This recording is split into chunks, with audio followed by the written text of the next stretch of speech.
Shalom, puji Tuhan. Tema firman Tuhan, kriteria orang yang spesial bagi Tuhan. Malam ini atau saat ini kita akan melihat bagaimana Yesus Kristus menyampaikan tentang orang-orang yang seperti apa yang spesial bagi dia. Orang-orang spesial bagi dia adalah orang-orang yang mengalami kebahagiaan dari Tuhan. Itu kata firman Tuhan yang akan kita lihat saat ini. Mari kita akan lihat bersama di dalam kitab Matius pasal yang kelima. Ada beberapa macam orang-orang yang akan mengalami kebahagiaan dari Tuhan karena mereka adalah orang-orang yang spesial.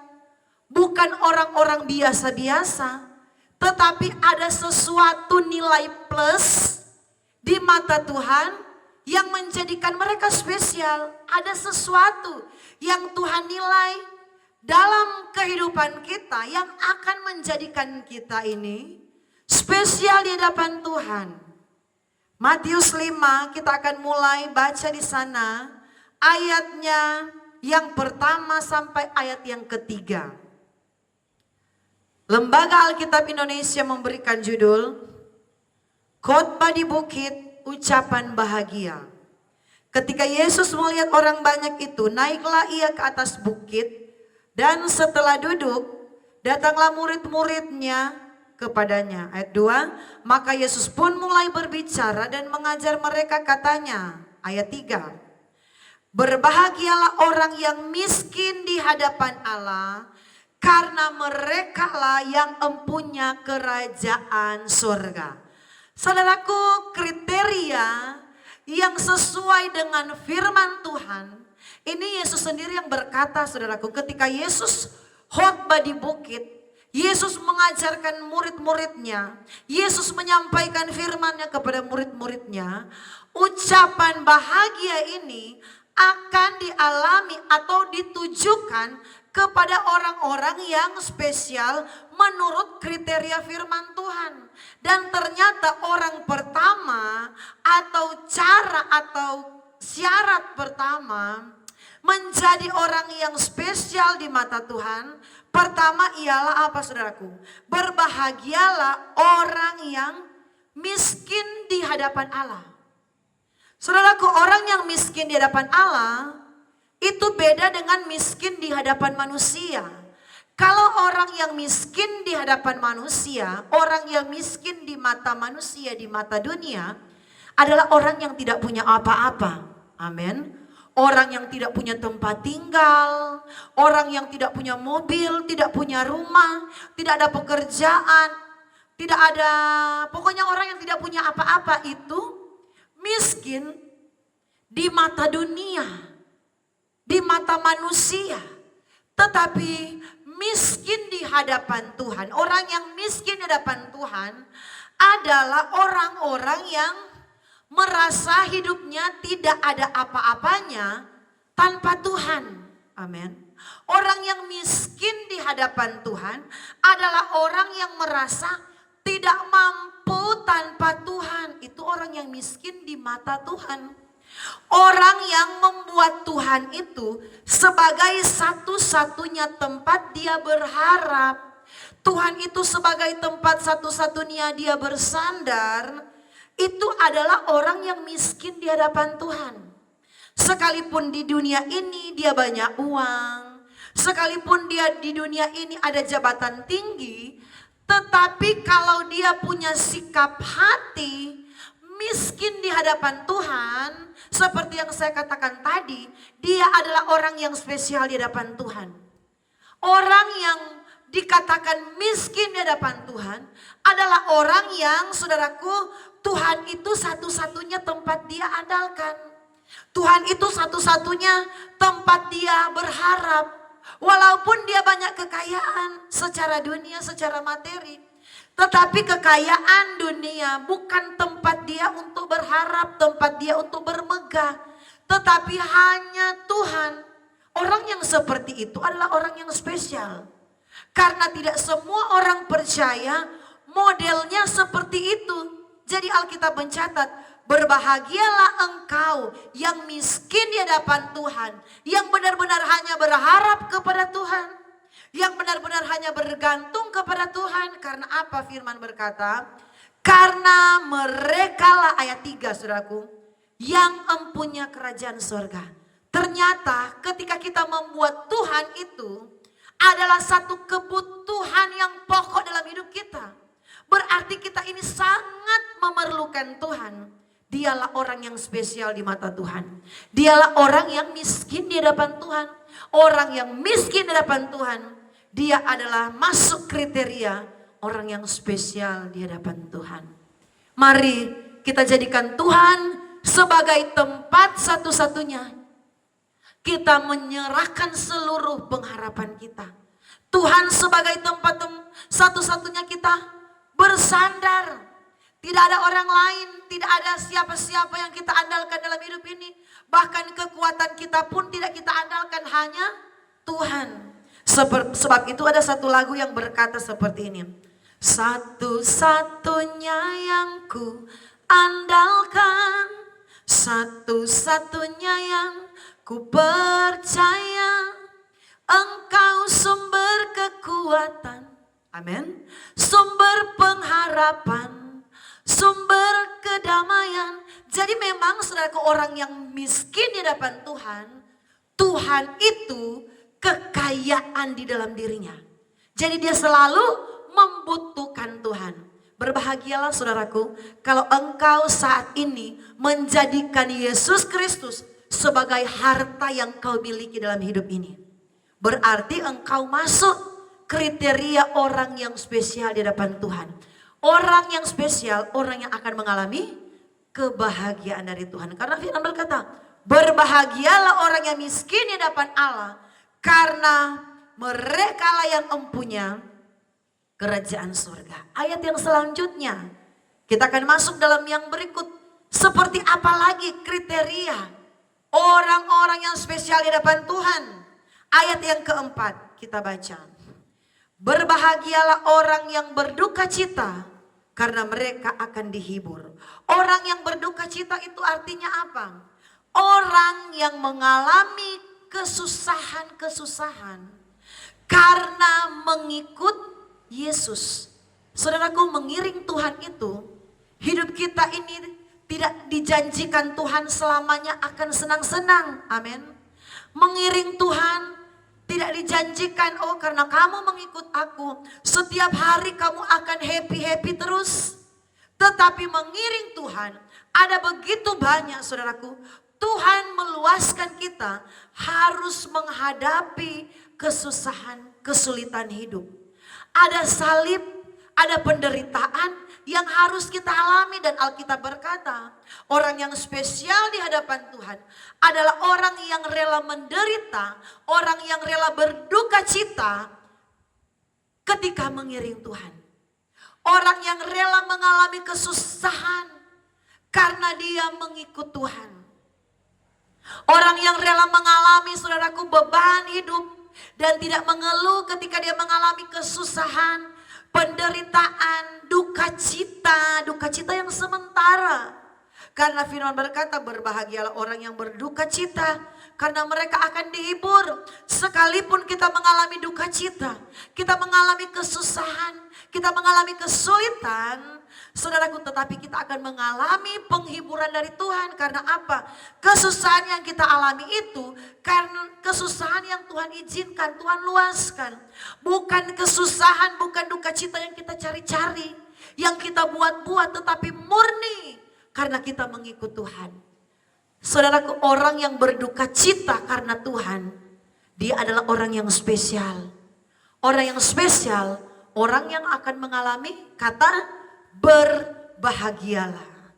Ayat firman Tuhan jelas mengatakan bagi kita, berbahagialah orang yang berduka cita, karena mereka akan dihibur. Ayat firman Tuhan atau lagu Mazmur pujian mengatakan seperti ini. Sengsaraku, Engkau yang menghitung, air mataku Kau tampung dalam kirbat-Mu, ya Tuhan, Kau tahu hatiku yang hancur, namun ku percaya. Saudaraku, sengsara kita, penderitaan kita, duka cita kita, Tuhan tahu. Dan Tuhan yang akan memberikan penghiburan bagi kita. Bersyukurlah ketika kita ada dalam duka cita, ada dalam kesusahan, karena melayani Tuhan. Amin. Karena melayani Tuhan. Saudaraku, kami banyak kali mengalami kesusahan karena melayani Tuhan. Sebab itu saya ingat persis ketika saya berkata kepada orang tua saya, waktu saya belum menikah dengan Bapak Gembala, saya berkata, Papa, Mama, saya akan menikah. Saya baru kasih tahu di orang tua, saya akan menikah dengan namanya Fani. Apa itu pekerjaannya? Orang tua tanya. Pekerjaannya itu adalah hamba Tuhan. Pekerjaannya itu ialah melayani. Waktu itu belum gembala, baru selesai sekolah Alkitab. Pekerjaannya adalah hamba Tuhan. Orang tua saya melihat sebenarnya tidak terlalu respon, tidak terlalu suka saya menikah dengan hamba Tuhan. Karena apa? Kalau bilang hamba Tuhan, paling banyak hidup yang namanya mengalami kesusahan. Hamba Tuhan apalagi hidup di zaman dulu, apalagi kalau harus merintis, paling banyak mengalami yang namanya kekurangan makanan. Hamba Tuhan apalagi dulu-dulu, kalau hidup itu, kalau melayani Tuhan itu banyak kali mengalami pergumulan. Jadi orang tua saya berpikir, aduh nak, kalau kamu harus menikah dengan hamba Tuhan, hidupmu gak akan senang-senang. Akan ada banyak kesusahan, penderitaan, pergumulan yang akan kamu alami. Itu arti orang tua akan sampaikan itu walaupun mereka tidak sampai terucap di bibir mereka. Tapi saya dapat melihat orang tua saya menjelaskan bagaimana sebenarnya belum rela saya akan menikah dengan Bapak Gembala karena hamba Tuhan. Karena memang hamba Tuhan identiknya banyak kali mengalami kesulitan hidup, kesusahan, pergumulan keuangan, ekonomi, banyak yang susah.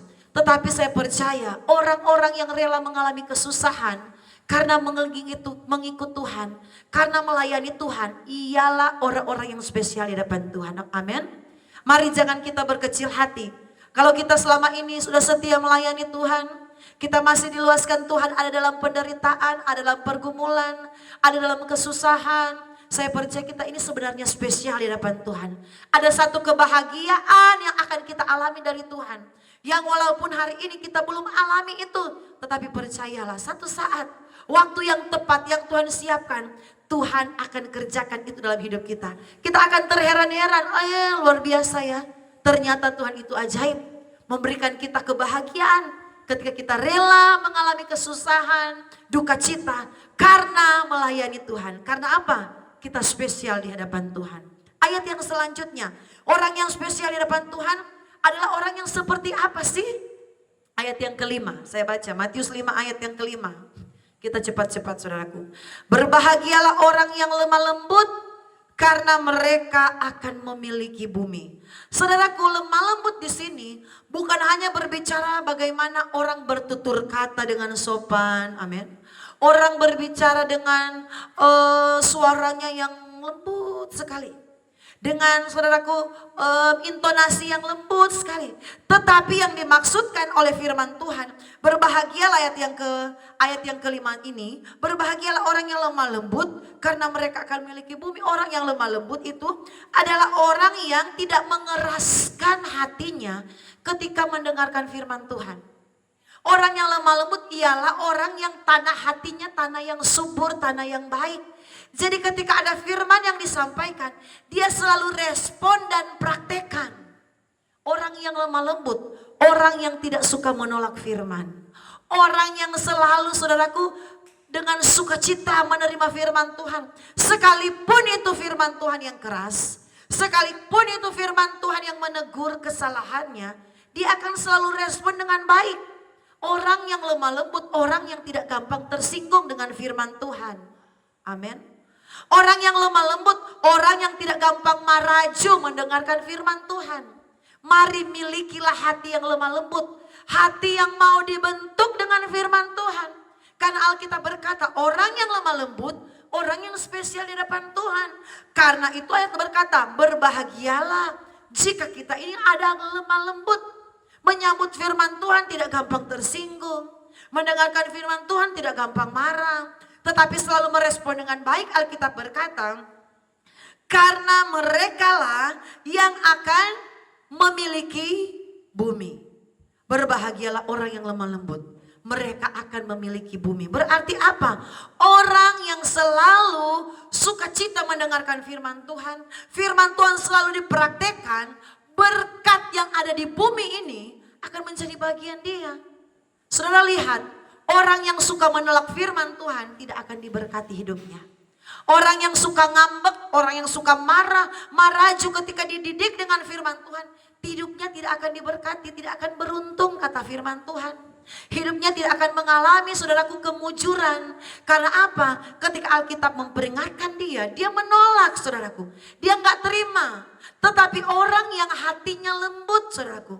Yang selalu sukacita mendengarkan firman Tuhan. Bahkan saudaraku respon dan mempraktikkan firman Tuhan. Berkat di bumi akan menjadi bagiannya. Artinya apa? Akan mengalami kesejahteraan dari Tuhan. Saudaraku, kalau kita mau melihat berkat jasmani, ini berbicara berkat jasmani. Mereka yang memiliki bumi, itu berbicara tentang berkat jasmani. Orang yang mau melihat berkat jasmani, menjadi bagian dia, menjadi bagian hidupnya, dia akan miliki. Mari belajar, jangan tersinggung ketika dengar firman Tuhan. Jangan berpikiran negatif thinking dengan firman Tuhan yang disampaikan. Ketika ada pendeta yang berkhotbah, oh pendeta itu sementara singgung saya. Firman Tuhan itu sementara ditujukan kepada saya. Padahal firman Tuhan itu ditujukan kepada semua jemaat. Tetapi karena hati yang tidak lemah lembut. Jadi ketika ada khotbah yang disampaikan. Dia selalu berpikiran yang negatif. Oh itu firman Tuhan itu memang untuk saya ini. Pendeta itu memang sentimen. Itu dia sementara sampaikan untuk menyinggung saya. Saudaraku, sebenarnya tidak ada firman Tuhan yang menyinggung kita. Itu firman Tuhan datang kepada kita untuk membentuk hidup kita. Karena apa? Tujuannya baik, tujuannya mulia. Orang yang lemah lembut dia akan memiliki bumi, akan diberkati lewat berkat jasmani. Jadi mari kalau kita mau menikmati berkat jasmani, berbicara tentang kesejahteraan hidup kita, kita jangan suka tersinggung dengan firman. Jangan suka menolak firman. Lagu berkata seperti ini. Kasih itu lemah lembut. Amin. Kasih itu lemah lembut. Jadi orang yang hidup di dalam Tuhan ada yang namanya kasih. Punya kasih berarti ada buah-buahnya. Lemah lembut saudaraku. Mari kalau kita mau jadi orang-orang spesialnya Tuhan. Jangan suka menolak firman. Jangan suka tersinggung dengan firman. Jangan suka marah dengan pendeta. Karena saya percaya saudaraku, firman itu untuk mengubahkan hidup kita. Ayat yang selanjutnya saudaraku. Orang yang spesial bagi Tuhan adalah orang yang, kalau tadi kita sudah melewati orang yang berduka cita, orang yang miskin di hadapan Allah, orang yang lemah lembut. Ini saudaraku ayat yang ke-6. Berbahagialah orang yang lapar dan haus akan kebenaran, karena mereka akan dipuaskan oleh Tuhan. Orang yang spesial di mata Tuhan, orang yang akan mengalami kebahagiaan dari Tuhan. Ayat yang ke-6 dikatakan adalah salah satunya saudaraku, selain kita memiliki hati yang lemah lembut, ialah selain dari itu ialah kita harus punya hati yang lapar dan haus akan kebenaran. Apa sih orang yang lapar dan haus akan kebenaran? Orang yang lapar dan haus akan kebenaran ialah orang yang benar-benar bersungguh-sungguh mencari Tuhan. Dialah orang yang lapar dan haus akan Tuhan. Orang yang benar-benar mau mendengarkan firman Tuhan. Dialah orang yang lapar dan haus akan kebenaran. Orang yang gak main-main dengan Tuhan. Amin. Orang yang gak main-main dengan ibadah. Orang yang gak main-main dengan doa dengan Tuhan. Orang yang gak main-main dengan firman Tuhan. Benar-benar dia bersungguh-sungguh untuk mendengarkan firman Tuhan. Tapi sayangnya saudaraku, di hari-hari ini banyak orang sudah mulai kehilangan lapar dan haus akan Tuhan, lapar dan haus untuk mendengarkan firman Tuhan, sudah mulai hilang dari kekristenan saat ini. Sudah mulai redup, orang tidak lagi suka untuk beribadah. Orang banyak lebih cenderung mau cari yang hiburan, mau cari suasana yang menghibur, ada di pantai, ada di restoran, ada di depan televisi, ada di depan HP. Rasa lapar dan haus untuk Tuhan yang benar-benar gigih, yang benar-benar berapi-api untuk mencari Tuhan, sudah mulai pudar dari kekristenan di hari-hari ini. Saudaraku, ada satu pujian yang berkata seperti ini. Hatiku haus dan lapar akan Engkau. Kaulah segalanya di dalam hidupku. Saudaraku, kalau kita menjadikan Yesus adalah segala-galanya dalam hidup kita, maka kita adalah orang yang spesial. Orang yang lapar dan haus untuk mencari Tuhan. Orang yang spesial, orang yang selalu berada dekat dengan Tuhan. Orang yang spesial, dia selalu diperhatikan oleh Tuhan. Orang yang spesial, orang yang akan mengalami kebahagiaan dari Tuhan. Mari kalau hari-hari ini kita sudah mulai malas cari Tuhan. Kalau hari-hari ini kita sudah mulai redup mengasihi Tuhan. Kalau hari-hari ini semangat kita sudah tidak seperti dulu kala. Mari kita bangkitkan semangat kita untuk mengasihi Tuhan. Orang yang lapar dan haus akan kebenaran adalah orang-orang yang berbahagia. Orang-orang yang khusus dipandang Tuhan. Kita lanjut saudaraku. Ayat selanjutnya. Ayat yang ke-5. Ayat yang ke-7. Berbahagialah orang yang murah hatinya, karena mereka akan beroleh kemurahan. Orang yang murah hatinya gak susah untuk kita artikan. Orang yang murah hati adalah orang yang suka memberi. Amin. Orang yang suka berkorban. Orang yang suka menabur. Orang yang tidak pelit. Orang yang tidak kikir. Orang yang tidak perhitungan dengan Tuhan. Orang yang baik dengan sesamanya. Orang yang murah hati suka berbagi dengan sesamanya. Dialah orang yang murah hati. Alkitab berkata, berbahagialah orang yang murah hatinya, karena akan beroleh kemurahan. Jadi orang yang murah hati, dia juga akan mengalami kemurahan. Apa yang dia tabur, Alkitab berkata, itu yang dia tuai. Saudaraku, jangan kita hidup hanya untuk kepentingan diri sendiri. Mari kita miliki hati yang murah hati, yang suka memberi untuk orang lain, yang suka berkorban bagi pekerjaan Tuhan. Karena saya percaya orang yang pelit, Alkitab berkata, tidak akan mendapat bagian dalam kerajaan Allah. Orang yang tidak suka berkorban tidak akan diberkati oleh Tuhan. Sebab itu saudaraku, kalau kita baca pasal 5 ini, Matius 5, tidak semua orang dikatakan berbahagia. Berbahagia, berbahagia. Tetapi hanya orang yang masuk kriteria Tuhan.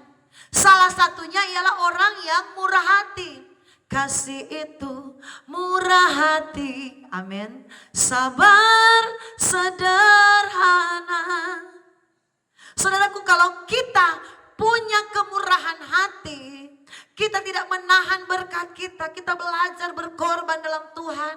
Kita belajar memberi dengan ikhlas, dengan tulus, tanpa pamrih. Saudaraku, kita memberikan dengan ikhlas, kita akan mengalami kemurahan. Orang-orang yang murah hati adalah orang-orang yang berbahagia. Orang yang dipandang spesial oleh Tuhan. Berbahagialah kita kalau kita belajar ada kemurahan hati dalam hidup kita. Tidak pelit, tidak kikir, tidak mensuka hanya untuk memperkaya diri sendiri, tetapi belajar berkorban. Walaupun yang ada pada kita hanya sedikit, kita belajar berbagi. Ada satu ungkapan orang tua dulu mereka berkata, sedangkan tulang bisa dibagi, bisa berbagi. Jadi artinya apa? Sedangkan dalam keadaan susah kita sebenarnya dapat berbagi. Berbagi itu bukan hanya di saat kita diberkati dengan berkat yang besar, bukan di saat kita kaya, tetapi kita mulai memberi, kita hidup dalam kemurahan di saat kita apa adanya, berbagi dengan sukacita, belajar menabur dari hal yang sederhana. Tuhan berkata, berbahagialah orang yang murah hati, karena engkau akan memperoleh kemurahan. Orang yang murah hati, dia pasti spesial di hadapan Tuhan. Ayat yang selanjutnya saudaraku, ayat yang ke-8, tidak lama lagi firman Tuhan ini. Berbahagialah orang yang suci hatinya, karena mereka akan melihat Allah.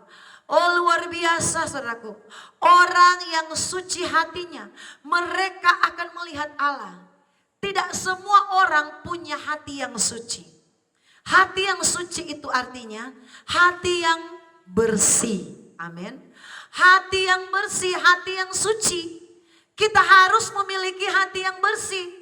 Karena orang yang spesial di mata Tuhan, orang yang akan mengalami kata berbahagialah, ialah orang yang hatinya suci, hatinya bersih. Hati yang suci, hati yang bersih itu ialah hati yang tidak ada kebencian, amin.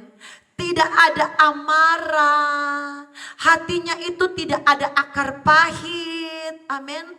Tidak ada dendam, tidak ada iri hati di hatinya, bersih hatinya. Tidak ada kemunafikan di hatinya. Saudaraku, orang yang bersih hatinya, dia akan melihat Allah. Oh luar biasa. Alkitab berkata, orang yang suci hatinya, dia akan melihat Allah.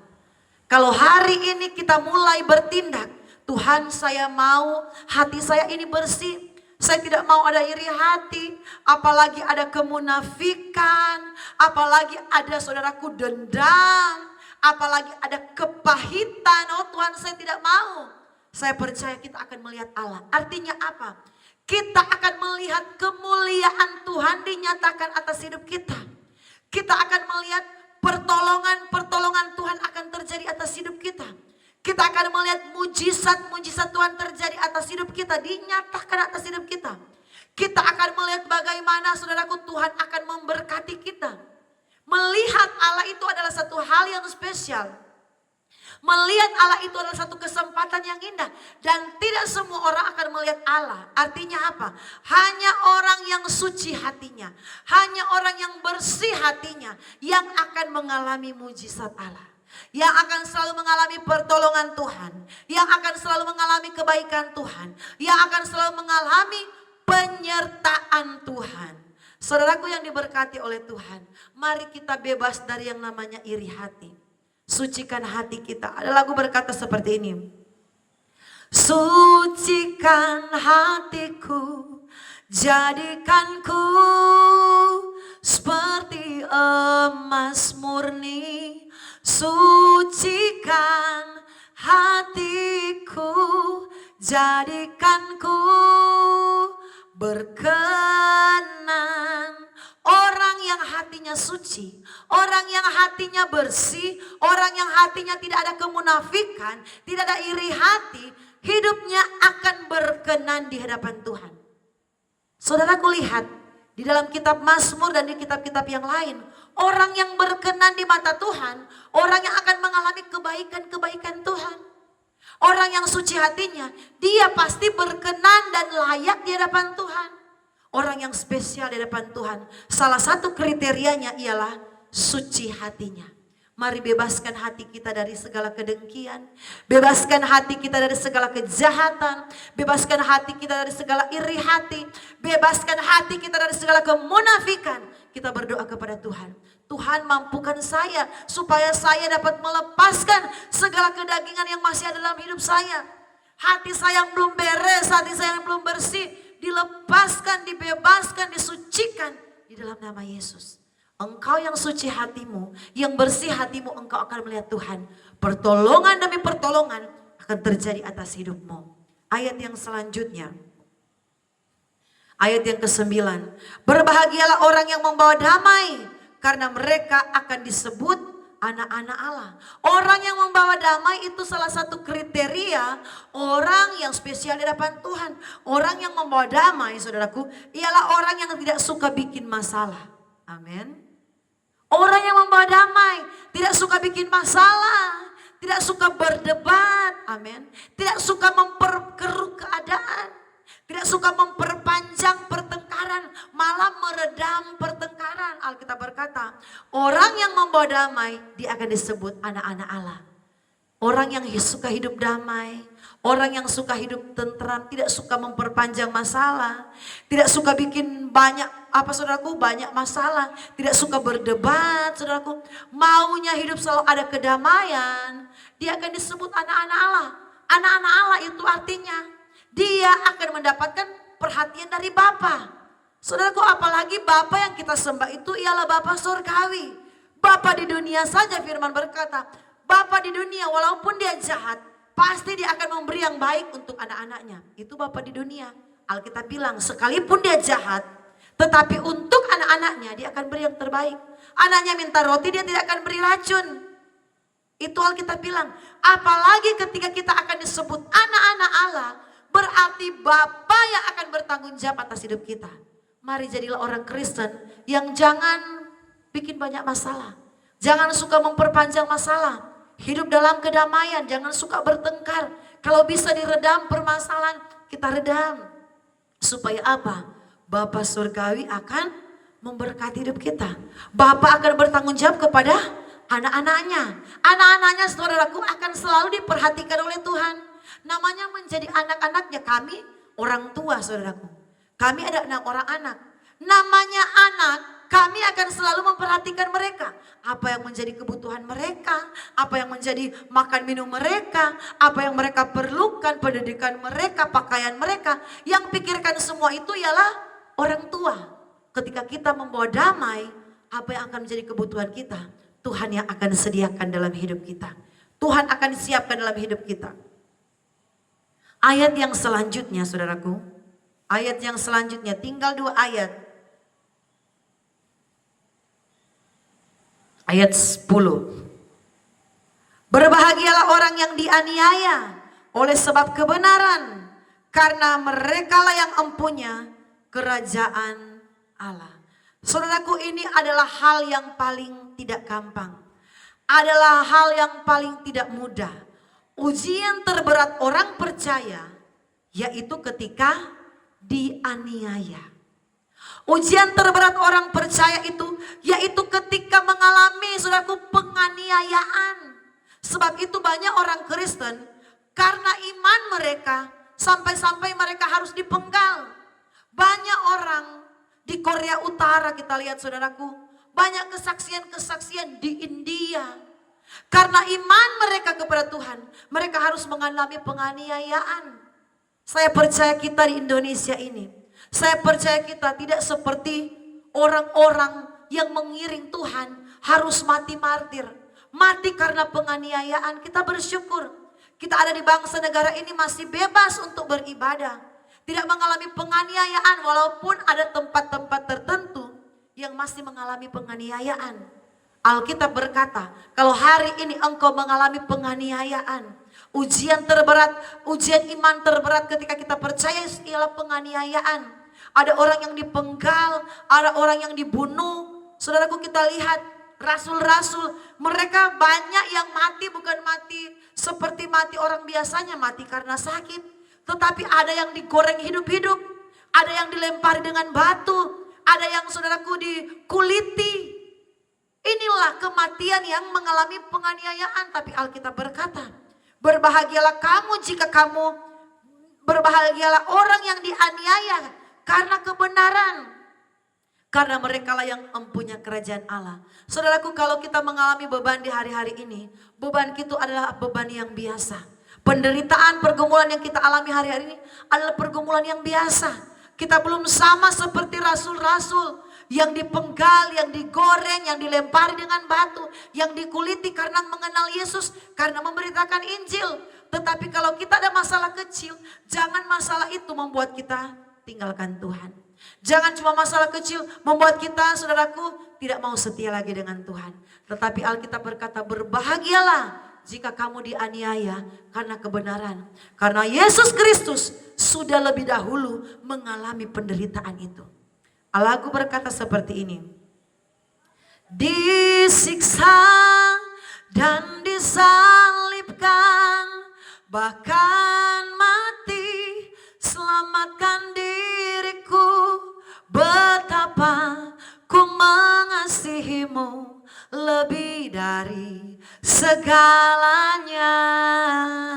Yesus, Yesus adalah teladan yang paling sempurna yang sudah mengalami penganiayaan, disiksa, disalibkan. Untuk siapa? Untuk saya dan untuk saudara. Ayat yang berikut, saudaraku, ayat yang ke-11. Berbahagialah kamu jikalau karena aku kamu dicela, kamu dianiaya, dan kepadamu difitnahkan segala yang jahat. Bersukacitalah dan bergembiralah karena upahmu besar di surga. Sebab demikian juga telah dianiaya nabi-nabi yang sebelum kamu. Jadi Alkitab berkata, kalau hari ini kita dicela, kalau hari ini kita difitnah, kita dihina, kita mengalami kesusahan hidup, berbahagialah, bersukacitalah, bergembiralah karena upahmu besar di surga. Jadi artinya, saudaraku, ada satu kemuliaan besar yang sudah disiapkan oleh Tuhan bagi kita yang mengalami pergumulan karena mengiring Tuhan. Bagi kita yang mengalami penderitaan karena kebenaran, bersukacitalah, bergembiralah karena upahmu besar di surga.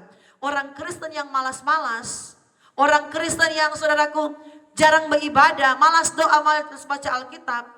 Ya saudaraku, sedangkan upah belum tentu Tuhan mau siapkan.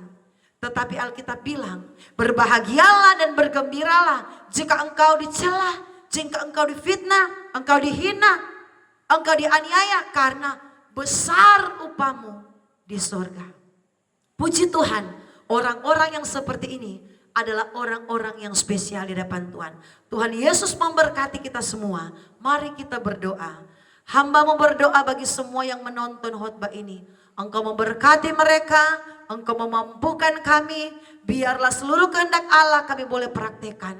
Biarlah seluruh kebenaran firman-Mu bukan hanya kami dengar, tetapi itu menjadi rema dalam hidup kami. Kami boleh menjadi pelaku firman yang setia. Berkati kami semua, apapun yang menjadi pergumulan kami, penderitaan kami, kesusahan hidup kami. Engkau Allah yang tahu, Engkau Allah yang peduli, Engkau yang akan memberkati hidup kami.